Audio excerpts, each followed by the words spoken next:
Krásny dobrý deň vám prajem, drahí Slováci. Chcem vás veľmi pekne poprosiť, aby ste toto video zdieľali. Ja som ho uverejnil aj na TikTok, aj na Facebook, na obidve sociálne siete. Som nesmierne vytočený z toho, čo som zažil v poslednom čase v Bile.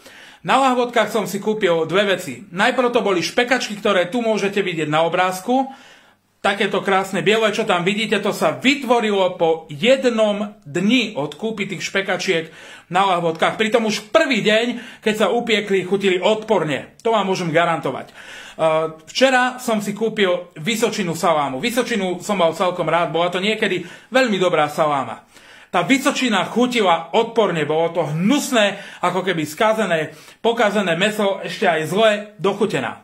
Prišiel som na lahvodky to vrátiť. V prvom rade sa ma opýtala pani vedúca predajne, či mám bôček. Hovorím, prepáčte, bôček nemám, bočky vyhadzujem, neberiem to, nezbieram to a určite neodkladám si bočky z potravín. Ale hovorím, tu máte štítok, že to bolo kúpané v Bile, pozrite sa na tú salámu, ako vyzerá.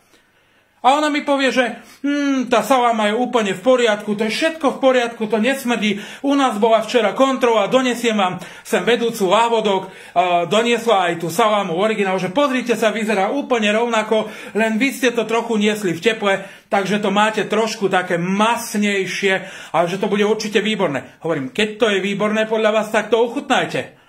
A ona mi hovorí, no ja nebudem, to je vaše. A hovorím, pozrite sa, ukážem vám tieto špekačky. Pozrite sa, ako tie špekačky vyzerajú. To je podľa vás normálne? Áno, áno, to je úplne normálne, to sa iba zrazil tuk. Hovorím, a takto, ešte som sa jej opýtal a hovorím, dobre, keď nemám bôček. Hovorím, a keď vám sem príde inšpekcia, keď vám ju sem teraz pošlem inšpekciu, tak sa jej spýtate, či má bôček? A veď včera tam bola. Chcem sa aj tej inšpekcii opýtať, kľudne to môžete preposlať komukoľvek, riaditeľovi Bily a tak ďalej. Ľudí, ktorých si myslím, že aj poznám a oni poznajú mňa. Ak tam bola včera inšpekcia, zobrala aj vzorky, napríklad z daných výrobkov? Zobrala aj vzorky, alebo len prišla, pozrela pod salámy a povedala, no, na štítkoch vyzerá, že záruky máte v poriadku, všetko je v poriadku, prechádza to. Lebo ma to nesmierne vytočuje. Extrémne sa tu v tejto krajine zdražujú ceny a kvalita stojí za holý, nechcem povedať čo, ak má byť už naozaj vulgárny v tomto videu.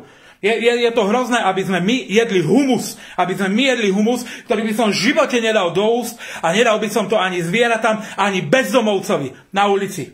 A prosím vás, zdieľajte toto video, lebo som nesmierne vytočený.